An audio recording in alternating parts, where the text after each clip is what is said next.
આજે અમે કટી હનુમાન જઈ રહ્યા છીએ અને આજે નજારો દેખાઈ રહ્યો છે એક જંગલ વિસ્તારનો નજારો છે, જ્યાં આગળ ડુંગરાળ વિસ્તાર છે અને જબરજસ્ત એવું હનુમાન દાદાનું મંદિર છે, જેના દર્શન આજે આપણે કરીશું.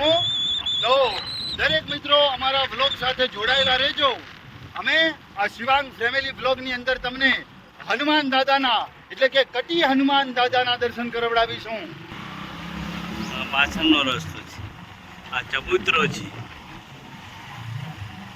આ બાજુ જોવડાવો. આ બાજુ સપ્તેશ્વર નદી આવેલી છે, સાબરમતી નદી, અતિરે મતી ને સાબરમતી.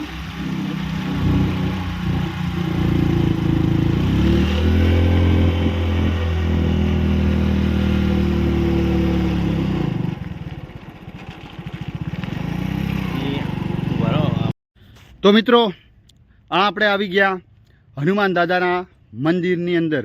આ એનું મુખ્ય દ્વાર છે. આ કટી હનુમાન દાદા કહેવાય છે કે અહીંયા તમે તમારા મનોકામનાની કોઈ પણ ચિઠ્ઠીમાં લખી અને દાદાને જોડે મૂકી દો છો તો તમારી બધી જ મનોકામના પૂર્ણ થાય છે. વિશાળ જગ્યા ઉપર આ મંદિર આવેલું છે અને દાદાનું મંદિર પરચાધારી મંદિર છે. અહીંયા જંગલો વિસ્તાર છે પણ છતાંય એક આમ અનેરો આનંદ આવે એવું આ મંદિર છે. આ પણ કોઈ ચૈતન્ય પુરુષોની બધી અહીંયા આગળ મૂર્તિઓ પ્રતિમાઓ બિરાજમાન કરવામાં આવી છે, જે આપણે પછી જોઈશું. પણ પહેલાં આપણે દાદાના દર્શન કરી લઈએ. જો મિત્રો મંદિરની અંદર આ ફુવારા બનાવેલા છે, જો કે અત્યારે ચાલુ નથી કર્યા. આ બાજુ જંગલની અંદર પણ આમ બગીચા જેવો માહોલ બનાવેલો છે.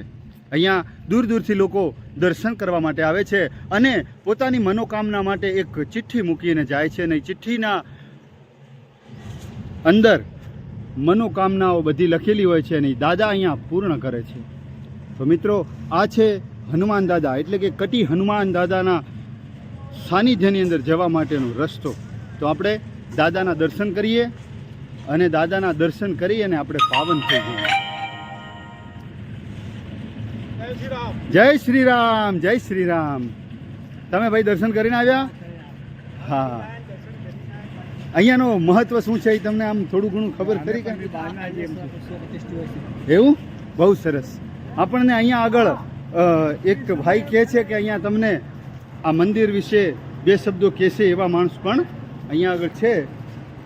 તો આપણે આ ચમત્કારી હનુમાન દાદાના દર્શન કરવા માટે જઈ રહ્યા છીએ.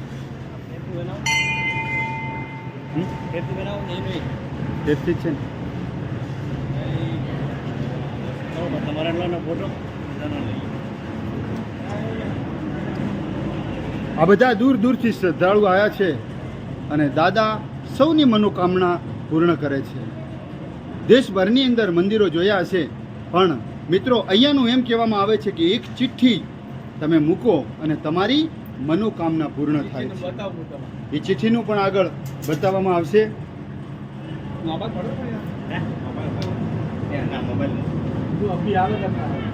આ છે દાદાની મૂર્તિ, સન્મુખ મૂર્તિ છે મિત્રો. હે દાદા સૌની મનોકામના પૂર્ણ કરજે.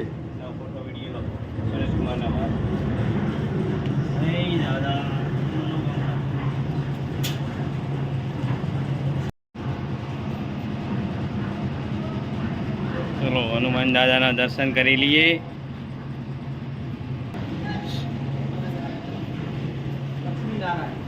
લક્ષ્મીનારાયણ ભગવાનનો અહીંયા દાદાની બાજુમાં લક્ષ્મીનારાયણ ભગવાનની પણ મૂર્તિ બિરાજમાન છે. માતા લક્ષ્મી અને ભગવાન લક્ષ્મીનારાયણ.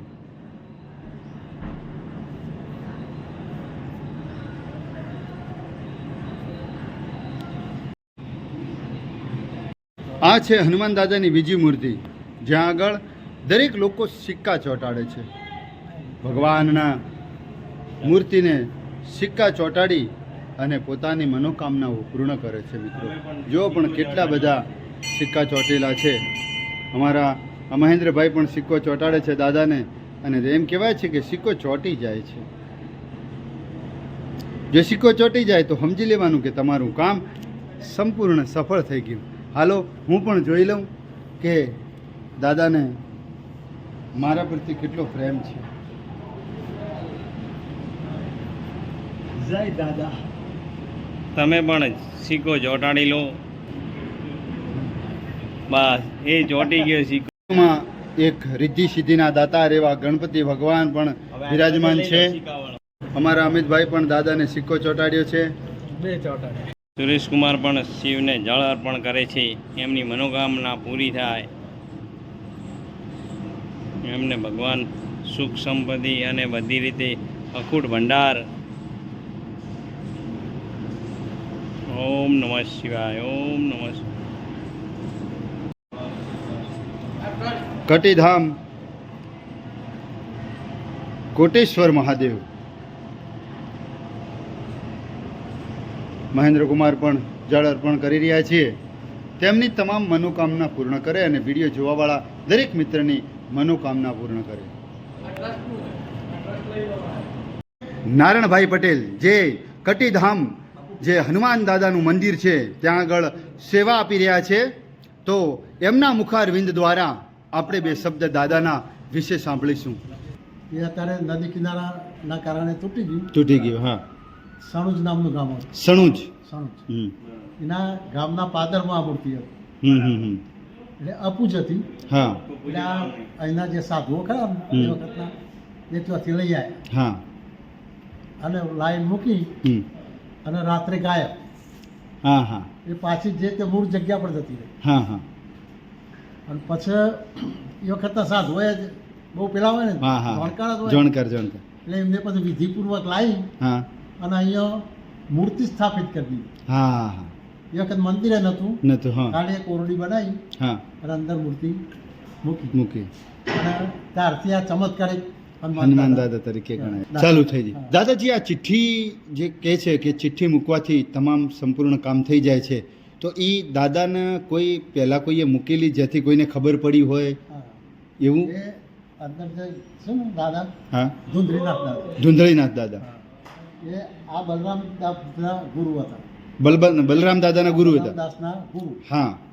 એટલે જે કોઈ અમને પૂછે હા કે ભાઈ મારા આ તકલીફ છે, આ તકલીફ છે, હા હા એ હું કહેતા હા કે તમે ગુરુજી આગળ ચિઠ્ઠી લખી દો. હા, ત્યાંથી આ ચિઠ્ઠીનો મહિમા ચાલે છે. ગુરુ એ તમારું કામ કરી, હા હું તો નિમિત્ત માત્ર છું. હા. દાદાએ કરી. એટલે ત્યારથી આ ચિઠ્ઠી લખવાની પ્રથા ચાલો. હવે દાદાજી, આપણે નીકળીએ જ્યાંથી એન્ટર થઈએ તેની જમણી સાઈડમાં બધી ડેરીઓ બનાવેલી છે. એ ડેરીઓ એ આ બલરામ મહારાજ અહીંયા આવ્યા. હા. એટલે એ નવનાથની ડેરી. નવનાથની. નવનાથ. હા. ભરતુવારી. હા હા, એ તો સમજી ગયા. ગોરખનાથ, હા, મચ્છંદરનાથ, મચ્છંદરનાથ. હા દેવનદાસ, હા હા. આ બધા એ નવ. ઇંગ્લિશ સ્થાપિત કર્યા બધા. શાબાશ. નવનાથની એ ડેરીઓ હતી એમ ને? હા હા હા. તો તમે સાહેબ બોલશો બે શબ્દ? ત્યાં જ ઉભા રહો તો વાંધો નહીં. તમે કયા ગામથી આવ્યા ભાઈ? નિકુલથી આવ્યા છો? હા હા, છેક અહીંયા દાદાના દર્શન કરવા માટે. હા હા. તમને શું અહીંયા કેટલા વર્ષથી આવો છો કે પહેલી જ વખત આવ્યા છો? એવું એમ? અને આ બધા છે તમારી ફેમિલી છે? એવું છે એમ? સરસ સરસ. મિત્રો, આપણે કીધું કે ચિઠ્ઠી મૂકી અને કામ થઈ જાય છે. એ ધુંધળીનાથની આ પ્રતિમા અહીંયા બિરાજમાન છે, જ્યાં આગળ આ તમને દેખાય છે કેટલી બધી ચિઠ્ઠીઓ છે. અને ઘણી ચિઠ્ઠીઓ તો એવું છે કે પછી એમ કે એક બાજુ મૂકી દીધી હોય ને, બહુ બધી થઈ હોય, એટલે અહીંયા આગળ ચિઠ્ઠી ચડાવવાથી, ચિઠ્ઠી મૂકવાથી તમારી મનોકામના પૂર્ણ કરે છે. આ છે ધુંધળીનાથ દાદા. જય ગુરુ મહારાજ. અમારા મનની પણ મુરાદ પૂરી કરજે અને સૌનું કલ્યાણ કરજે. આ ગુરુ મહારાજની જે એક પછી એક ગાદીપતિ થતા ગયા એ ગુરુ મહારાજની બધી તસવીરો છે. અમારા મહેન્દ્રકુમાર પણ દાદાને ચિઠ્ઠી લખે છે. હે ધુંધળીનાથ દાદા, જે કંઈ લખે એમની મનોકામના પૂર્ણ કરજે. આ છે બલરામનાથજી દાદા. આ દાદાને સન્મુખ મળેલા છે આ દાદા જે છે ઈ. તો આ દાદા વિશે બે શબ્દ કહેશો તમે? આ દાદા આમ આપણે બેઠા હોય હા અને સામે બેઠા હોય હા અને એમ કે લે બેટા પ્રસાદી, હા તો એમના કોઈ જાતે હાથને આગળ પ્રસાદી આપી, હા આપણા ઘેર આમંત્રણ આપ્યું હોય, હા આપણા ઘેર આવ્યા હોય હા અને ત્યાં બેઠા હોય ખાટલા પર હા અને એમ કે બેટા તારા ભગવાનના પેલા જોઈ લે અંદર, તો ત્યાં પ્રસાદી હોય. શું વાત કરે? એટલે પ્રસાદી વાળા બાપુ નામ જ છે. પ્રસાદીવાળા બાપુ તરીકે ઓળખાય છે. જે માંગો એ મળે. કહેવાય છે કે આ દાદા અહીંયા આગળ કોઈએ બદામ માગી હોય તો બદામ અહીંયા આપી દે અને ઘેરે કહી દે કે ભાઈ બદામ મળી ગઈ છે. કેમ? હા હા. ગુરુ ગાદી હાલની તારીખમાં ગુરુ કોઈ નથી ને? હાલની તારીખમાં જે આ જેમની પ્રતિમા બિરાજમાન છે એ દાદા પોતે જ આ ગુરુ ગાદીના માલિક છે. હાલની તારીખમાં અહીંયા પૂજારી પૂજા કરે છે અને અહીંયા આગળ દાદા પોતે બધાની મનોકામના પૂર્ણ કરે છે. અહીંનું સંચાલિત જે આ આપણે સમક્ષ જે આ દ્રષ્ટિઓ બેઠા છે એ તન મન અને ધન લગાડી અને કામ કરે છે. અહીંયા આગળ દરેક માણસને રહેવાની ખાવાની બધી જ સગવડ પૂરી પાડનાર આ ટ્રસ્ટ છે. અહીંયા દર શનિવારના દિવસે ભંડારો થાય છે અને આ જો આ તપેલા જો અહીંયાના, હા હા હા, આવા તપેલા આપણે બગદાણામાં જોયા હોય ને બીજા અહીંયા કટીધામ કડોલીમાં જોયા. અહીંયા 5000 માણસોનું રસોડું થાય છે અને અહીંયા આગળ એક એવો હોલ બનાવ્યો છે કે જ્યાં આગળ જો મિત્રો આ હા હા હા કેટલી વિશાળ જગ્યા છે અહીંયા. હા હા. અને આ હોલ બનાવ્યો છે કારણ કે અહીંયા માણસો બહુ જ હોય તો માણસોને બધી તકલીફ ના પડે ને બધું સગવડ હચવાઈ જાય એટલા માટે. ઓહો, અહીંયા આગળ એટલો મોટો હોલ બનાવ્યો છે. આ હોલની અંદર ક્યાંય બીમ જોવા મળતો નથી. વચ્ચે કોઈ બીમ નહીં અને અહીંયા 1000 પબ્લિક આરામથી બેસી શકે. અને અહીંયા સ્ટેજ બનાવવામાં આવ્યો છે જ્યાં આગળ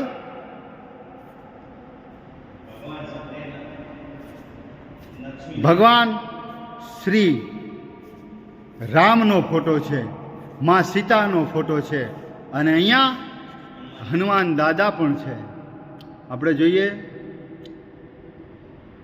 બોલો સિયાવર રામચંદ્ર ભગવાનની જય.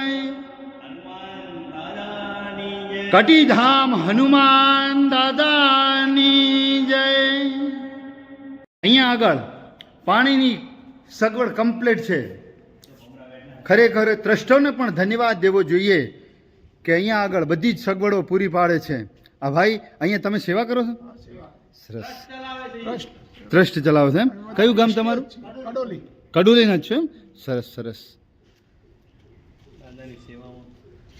ખરેખર આ ભવ્ય જગ્યા ઉપર આવેલું છે મંદિર અને અહીંયા તમે જુઓ તો આમ જંગલ વિસ્તાર જેવો છે પણ આમ મંદિરની તરફ આપણે જોઈએ તો અહીંયા જંગલ નહીં પણ એક શહેર વિસ્તાર જેવો આત્માને શાંતિ મળે એવું આ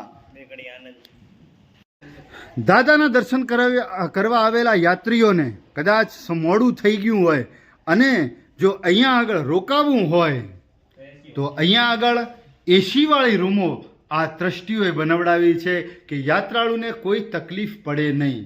અહીંયા આગળ 2 બેડ પણ છે જે લગાવેલા છે અને બાથરૂમ બધું જ કમ્પ્લીટ છે. અગાસી બગાસી બધી જ રેડી કમ્પ્લીટથી સપ્તેશ્વર એટલે કે શિવજીનું મંદિર પણ અહીંયાથી દેખાય છે. 1.5 કિલોમીટરનું અંતર છે પણ અહીંયાથી સામાન્ય દેખાય છે. જો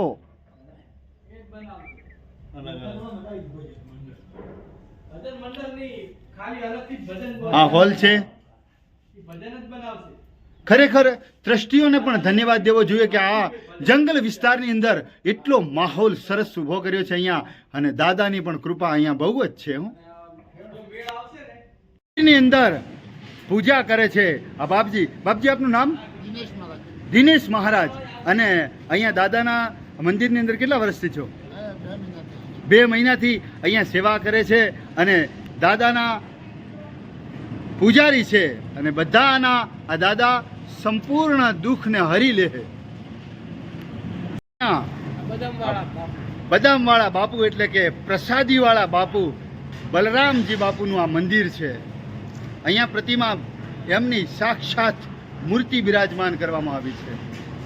જય દાદા, સૌના દુઃખ હરજો. અહીંયા નવનાથની સમાધિઓ છે. આ છે ધૂંધળીનાથની સમાધિ, આ છે ચૈતન્ય ગૃહિણીનાથ, આ છે ચૈતન્ય રેવણના નાથ, આ છે ચરપટીનાથ, આ છે ગોરખનાથ, આ છે મચ્છંદરનાથ, આ છે જલંધરનાથ, આ છે ફનીફનાથ, આ છે ભર્તુહરિનાથ, આ છે નાગેશનાથ, આ છે તપેશ્વરીનાથ. તો મિત્રો, આ હતી નવે નવ નાથની પ્રતિમાઓ. અને હવે આપણે ઘરે જઈ રહ્યા છીએ. હે ભગવાન હનુમાન દાદા, સૌની મનોકામના પૂર્ણ કરજે અને સૌનું સારું કરજે. તો આ સાથે આપણે દાદાના મંદિરની ગેટની બહાર નીકળી ગયા છીએ. જો વિડીયો ગમ્યો હોય તો લાઈક કરજો, શેર કરજો અને સબસ્ક્રાઈબ કરજો અમારી આ ચેનલને. જય જય જય દ્વારિકાધીશ.